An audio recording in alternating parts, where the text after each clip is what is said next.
Body आपको हमेशा सुस्त रखने की कोशिश करेगी, ये जो ब्रेन है ना, ये हमेशा आपको डाइवर्ट करने की कोशिश करेगा। तो कहने का मतलब ये है कि कुछ तो हमें स्पेशल सोचना पड़ेगा इस टाइम के लिए, क्योंकि यही वो टाइम है जिसमें अगर आपने कुछ सर्टेन हैक्स को फॉलो किया तो आप अपने रिवीजन को सबसे ज्यादा कर पाओगे। और 15 मिनट सोने के चक्कर में सर कब 2 घंटे बीत जाते हैं और 9 बज जाता है पता ही नहीं चलता है। ये चीज केवल 5 बार अगर आप अपने ब्रेन को ये सिग्नल देने के बाद अगर आप सोओगे, मैं आपको गारंटी से बता रहा हूं, अलार्म बाद में बचेगा, आप पहले ही उठ चुके होंगे। हे गाइस, नमस्कार, आदाब, सत श्री अकाल, इनकेम शो ट्रिपल एस आर्मी, क्या हालचाल है? आप सभी का बहुत बहुत वेलकम है आपके अपने यूट्यूब चैनल आईएससी वाला पर। देखो बेटा, ये जो टाइम है ठंड का ना, ये टाइम एक ऐसा टाइम होता है जिसमें पढ़ने का बिल्कुल भी मन नहीं करता है। ये टाइम आपको हमेशा डिस्ट्रैक्ट करने का काम करता है, लेकिन यही वो टाइम है, इसमें जो बच्चा जूझ गया वो आगे निकल जाता है। मैंने अपने 12 से 13 साल के इस टीचिंग करियर में ये बहुत बार ऑब्जर्व किया है कि जो बच्चा पढ़ने में बहुत अच्छा नहीं था, वो एवरेज बच्चा था, कई बार जो बिलो एवरेज बच्चे भी होते हैं, वो इस टाइम को सही से यूटिलाइज करने के बाद खुद को टॉपर्स में कन्वर्ट कर लेते हैं, और जो टॉपर्स थे वो थोड़ी सी लापरवाही करके पीछे रह जाते हैं इसी फेज के दौरान। क्योंकि ये समझो एक एंडिंग फेज है आपके बोर्ड एग्जामिनेशन के लिए। आपके पास हार्डली 1 महीने, 1.5 महीने, 2 महीने का ही टाइम है, इससे ज्यादा टाइम आपके पास नहीं है ना। तो कहने का मतलब ये है कि कुछ तो हमें स्पेशल सोचना पड़ेगा इस टाइम के लिए, क्योंकि यही वो टाइम है जिसमें अगर आपने कुछ सर्टेन हैक्स को फॉलो किया तो आप अपने रिवीजन को सबसे ज्यादा कर पाओगे। सबसे पहली चीज यहां पर दुश्मन है आपकी गर्मी, यानी कि अगर बॉडी बहुत ज्यादा गर्म हुई तो वो आपको हमेशा कोजी वाले मूड में ले जाएगी। वो हमेशा ये सोचेगी कि तुम चलो रिलैक्स करो, कंबल में घुसो, रिलैक्स करो। तो सबसे पहला काम जो आपको करना है वो शपथ लेना है कि आप विंटर्स में, है ना, विंटर्स में बेड के ऊपर बैठकर, कंबल ओढ़कर, रजाई ओढ़कर आप पढ़ाई नहीं करेंगे। क्योंकि अगर एक बार आपने कंबल ओढ़ लिया भाई साहब, तब तो फिर आपका सोना 100% तय है। आप कहीं ना कहीं सुस्त हो जाएंगे और फिर लेट जाएंगे, सो जाएंगे। वो काम आपको नहीं करना है, क्योंकि इस ड्यूरेशन में यार दिन का ड्यूरेशन भी कम हो जाता है ठंड में, रात का ड्यूरेशन बड़ा होता है, तो समय कब बीत जाता है पता नहीं चलता है। घर में अच्छी अच्छी चीजें बनती हैं, गाजर का हलवा बन रहा है, कहीं कुछ बन रहा है, यही सब खा पी के आदमी जो है एकदम मस्त रहता है। तो यहां पर कुछ चीजें हम लोग को ध्यान देनी है। सबसे पहली बात, जो हम सुबह उठने वाली आदत है उसको बिगड़ने नहीं देना है। आपको अपने राइट टाइम, जो सुबह आप उठते थे उतने ही बजे आपको उठना है। इवन कोशिश करनी है कि आप अर्ली राइजर बने, सुबह थोड़ा सा टाइमली उठे, 6 बजे, 7 बजे। मैं ये नहीं कह रहा 4 बजे उठ जाओ, तुम 6 बजे उठो, 7 बजे उठो, लेकिन एक टाइम फिक्स कर लो कि इतने टाइम पर तुम्हें उठना ही उठना है।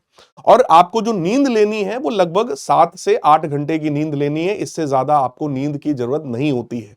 7 घंटे की नींद मोर देन इनफ होती है। तो उसी हिसाब से आपको डिसाइड करना है कि आप सुबह कितने बजे उठेंगे। अब बात आई सर सुबह तो उठ ही नहीं पाते हैं, सुबह ऐसा लगता है सर 15 मिनट बस और सो लें, फिर तो उठना ही है, फिर तो दिन भर काम करना ही है। और 15 मिनट सोने के चक्कर में सर कब 2 घंटे बीत जाते हैं और 9 बज जाता है पता ही नहीं चलता है। तो मेरे प्यारे बच्चों, ऐसे में ना आप अपने मोबाइल में अलार्म लगाइए, मोबाइल को खुद से थोड़ा सा दूर रखिए कि जब वो अलार्म बजे तो आपको उठकर जाना पड़े उस अलार्म को बंद करने के लिए। अलार्म को फुल वॉल्यूम में जो है रखिएगा, ठीक है। और हमेशा सोते समय खुद से दूर रखना चाहिए। मेडिकली, साइंटिफिकली भी मोबाइल को अपने से दूर रख करके ही आपको सोना चाहिए, ताकि आप लोग टाइमली सुबह उठ जाएं। और सोने से पहले एक बार थोड़ा मेंटली खुद को बोला करो कि कल सुबह मुझे 5 बजे उठना है, कल सुबह मुझे 5 बजे उठना है। ये चीज केवल 5 बार अगर आप अपने ब्रेन को ये सिग्नल देने के बाद अगर आप सोओगे, मैं आपको गारंटी से बता रहा हूं, अलार्म बाद में बचेगा, आप पहले ही उठ चुके होंगे। ये मेरा टेस्टेड फॉर्मूला है, मैं हमेशा यही काम करता हूं। अगर मेरे को अगले दिन सुबह मान लो 5 बजे उठना है, तो मैं अपने ब्रेन को ये सिग्नल देता हूं कि भाई कल सुबह 5 बजे उठना है, कल सुबह 5 बजे उठना है। सोने के जस्ट पहले 5 बार केवल ये बात बोल दो, आपका ब्रेन आपको खुद ही उठा देगा। बाकी सपोर्ट में आपने एक अलार्म तो लगा ही रखा है, राइट। अलार्म में बहुत ज्यादा अलार्म नहीं लगाने होते, केवल एक बार अलार्म लगाओ कि एक बार बजेगा, एक ही बार में उठ के जाएंगे, अलार्म को बंद करेंगे और फिर हम उठ जाएंगे। 5 मिनट का हल्का सा जंपिंग करिए, हल्की सी एक्सरसाइज करिए, ताकि आप थोड़ा एक्टिव हो जाए अपना बाकी, है ना, काम करने के बाद। अब आपको क्या करना है, गर्म एनवायरनमेंट जो है उससे थोड़ा सा दूर रहना है। सारी की सारी पढ़ाई आपको ठंड में वही कुर्सी पर, है ना, टेबल सामने रखकर उसी पर बेटा बैठकर पढ़ो। जमीन में भी बैठना है, कुछ नीचे थोड़ा सा बिछा लो, ठीक है, थोड़ा सा गर्म रहे, और उसके ऊपर आप बैठ करके अपनी पढ़ाई करिए। ठंड से खुद को प्रोटेक्ट करना है, लेकिन बहुत ज्यादा कोजी एनवायरनमेंट में अगर आप गए तो फिर आप सुस्त हो जाएंगे और आपकी जो प्रोडक्टिविटी है वो डाउन हो जाएगी। अगली चीज आपको फॉलो करना है 25-5 रूल। सर ये क्या होता है? 25 मिनट पढ़ाई करिए, 5 मिनट थोड़ा सा स्ट्रेचिंग कर लो, थोड़ा सा घूम लो, हल्का गर्म गुनगुना पानी पी लो। ठंड के समय में बहुत चिलिंग वाटर नहीं पीना चाहिए, क्योंकि पानी काफी ज्यादा ठंड हो जाता है ना, ठंडा हो जाता है। तो आपको गुनगुना पानी पीना है, पानी को गुनगुना कर लीजिए, बोतल में भर लीजिए, उसको अपने हिसाब से जो है पीते रहिए। बॉडी को हाइड्रेट रखना बहुत जरूरी है। ठंड के टाइम में बेटा प्यास नहीं लगती है, हमारा गला नहीं सूखता है, इसलिए कई बार लोग कम पानी पीते हैं। लेकिन कम पानी पीने से क्या होगा, डिहाइड्रेशन होगा और आपकी बॉडी आपको सुस्त करने की कोशिश करेगी। तो आपको क्या करना है, आपको गर्म पानी, गुनगुना पानी जो होता है वो आपको पीना है पूरे ठंड भर। इस बार कोशिश करो कि गुनगुना पानी ही पियो, फिर देखो आपको इसके बेनिफिट बहुत सारे हैं, साइंटिफिक बेनिफिट्स भी हैं इसके। हॉट वाटर आपको पीना है, या फिर आप हर्बल चाय जो है वो भी पी सकते हैं, थोड़ी थोड़ी चाय या हल्की कॉफी, किसी बच्चे का मन होता है तो कॉफी पी ले, चाय पी ले, लेकिन खुद को एक्टिवेट रखो। आपको सुस्ती की तरफ नहीं जाना है, बेड पर कंबल में घुसकर आपको पढ़ाई करनी ही नहीं है, आपको बाहर ही पढ़ाई करनी है। थोड़ा सा ठंड से जूझते रहोगे तो आपका ये जो कंसंट्रेशन है ना बेटा, ये कंटिन्यूअसली बना रहेगा। इसके बाद आपको सुबह थ्योरी वाली सारी चीजें पढ़ लीजिए, रात में जो आपके न्यूमेरिकल्स हैं, पीवाईक्यूज हैं, तो पीवाईक्यूज इस समय बहुत ज्यादा जरूरी है। जो बच्चा अभी से पीवाईक्यू करना शुरू कर देता है वो बाकी बच्चों से आगे निकल जाता है, वो इस जंग को जीत जाता है। लेकिन अगर पीवाईक्यूज अभी नहीं किए तो बाद में यार उतना टाइम नहीं मिल पाएगा, क्योंकि फिर वो प्रैक्टिकल्स होंगे, प्री बोर्ड होगा, उन्हीं सब में आप उलझ के रह जाएंगे, फिर आप पीवाईक्यूज ज्यादा अच्छे से नहीं कर पाएंगे। तो अभी से पीवाईक्यूज करना शुरू कर दीजिए, और डेली आपको एक रिवीजन स्लॉट रखना है।